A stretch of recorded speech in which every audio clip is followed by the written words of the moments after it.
Hello everyone, and welcome to Nick's 6, a special episode of Everybody Loves English with me, your teacher, Mr. Nick.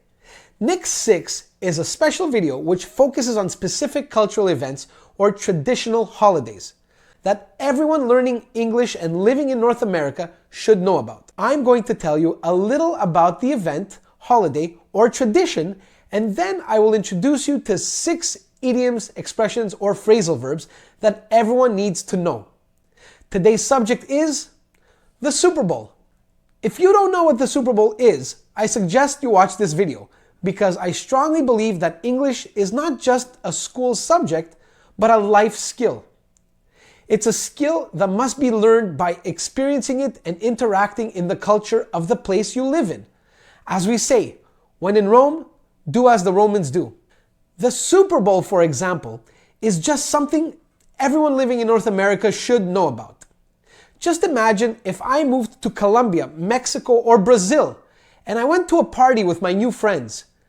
Now, imagine if I told all those people that I don't know anything about soccer, or if I asked them, what's the World Cup? They would be very surprised, and I would feel out of place or like a fish out of water. If you live in a North American city, I can promise you that the next day, everyone will be talking about the Super Bowl, the commercials, or the halftime show. If you don't know anything about it, well, you'll feel out of place or like a fish out of water too. Learn what we're all doing and what we're all talking about.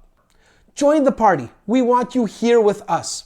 I suggest you watch the rest of this video and let me know if you have any questions in the comments section below. First off, let's start with a little information on what the Super Bowl actually is.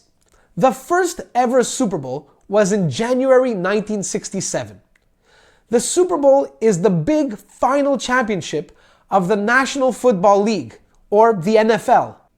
Also, when we say football in North America, we mean the sport where they catch the ball, run with it, and they smash each other and hit each other, and usually they're wearing big protective equipment. We call the other sport soccer. There are currently 32 teams in the NFL, and they compete all season during the autumn months, just so they can get a chance of being one of the top 2 teams who get to play in the biggest game of the year, the Super Bowl. Many people usually get together at someone's house to watch the big game. There are often lots of snacks and drinks to make sure nobody watches the game on an empty stomach. Men, women, and children all enjoy watching the Super Bowl. There's always something for everyone to enjoy, even those who are not really big sports fans. Those who don't really like football or sports in general still usually tune in to watch the amazing commercials that air during the game. Then, there's also the halftime show, which is usually an amazing musical performance by a popular band or singer. Famous performers from the past include Michael Jackson, Madonna, U2, Janet Jackson with Justin Timberlake, Beyonce, Lady Gaga, and in my opinion, the best halftime show ever, Prince. Now that you know a little bit more about the Super Bowl, let's get down to business. Here are a few idioms, expressions, and phrasal verbs that come from American football and are commonly used in everyday English. Number 1, it's a coin toss or it's a coin flip. American football is a possession game, which means each team gets a chance to control the ball and try to score. If they try to score and can't, they must give the ball to the other team. So starting the game with the ball is considered very important. And to be as fair as possible, the referee throws a coin in the air until it lands on the ground. If you've seen an American coin, you'll know that on one side of the coin, there's usually a face of a past president or an important historical person. On the other side of the coin, there's usually some type of animal.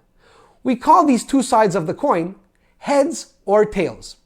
As the coin is tossed in the air, a captain from one of the teams will choose their side by either saying heads or tails. If they are right, they can choose to start the game with the ball. A coin toss or a coin flip is like saying there's a 50-50 chance or there's a 50% opportunity that something will happen. It also means that the outcome or final result will probably depend on luck. Let me give you an example. We want to hire a new designer for our company. We have two very strong candidates. They both have excellent education and a lot of experience. They are both so good that we don't know who to choose. In the end, I think it's going to come down to a coin flip.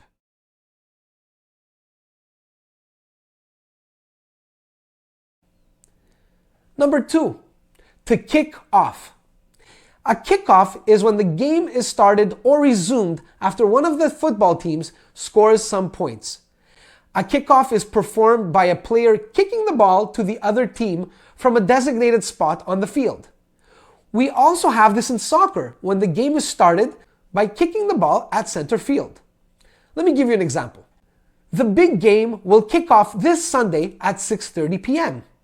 Or, as a teacher, I always kick off my classes with some short conversations and vocabulary lesson. It basically means to start or begin.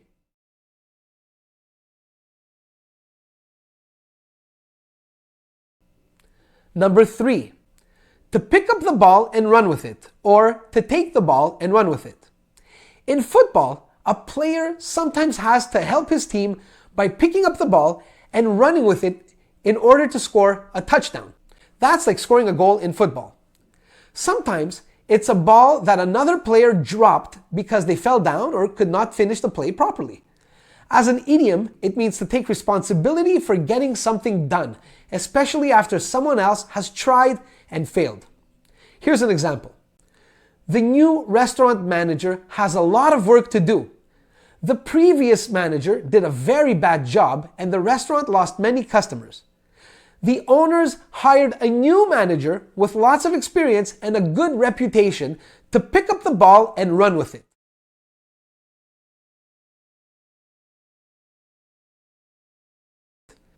Number 4, to drop the ball. In football, dropping the ball is a big mistake because it gives the other team a chance to score against you. As an expression, it simply means to mishandle a situation or basically to make a big mistake. Here's an example. John started a great new job last year, but he dropped the ball a few times and then he got fired. The company felt that they couldn't depend on him anymore. He dropped the ball. He kept making mistakes.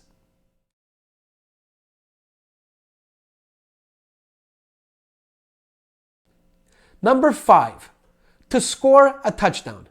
In American football, as in rugby, a touchdown is when a team scores 6 points by crossing the ball over the other team's goal line. As an idiom, it basically means a very good performance. It's a really good thing. It's just like a home run in baseball or in soccer when they scream, "Go, go, goal!" Here's an example. I think Maria scored a touchdown with her presentation this morning at work. It was very impressive. She did a great job.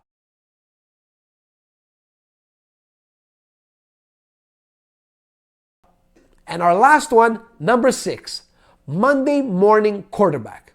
First, let's remember, Super Bowls are always played on a Sunday night. And a quarterback is usually the most important player on the football team. He plays under high pressure and is expected to make perfect decisions and throw the ball to the right player at the right time in the right place. And he's doing all of this while the other team is running towards him, trying to attack him and tackle him, throw him to the ground. It's not an easy job. As an expression, it basically refers to someone who passes judgment and criticizes something after the event has happened. Many fans of the losing team will often do this the next day after the game.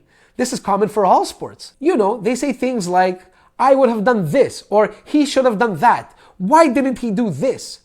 Basically, it's someone who talks like an expert the very next day and usually criticizes the losing team and the quarterback. Let me give you an example.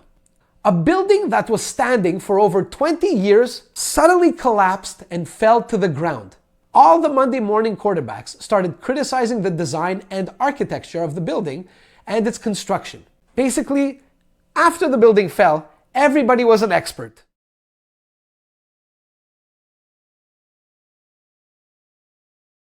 If you want to enjoy a fun Sunday night with friends or family, you should definitely get some drinks, prepare some snacks, and tune in to watch this Sunday's Super Bowl game. And just a quick reminder, please hit subscribe, hit the little bell, and leave us some questions or comments below. I really hope you enjoyed today's lesson and that you take some time to enjoy this year's Super Bowl. But if football isn't your cup of tea, that's okay, because everybody loves English. Have a great day, and thanks for watching.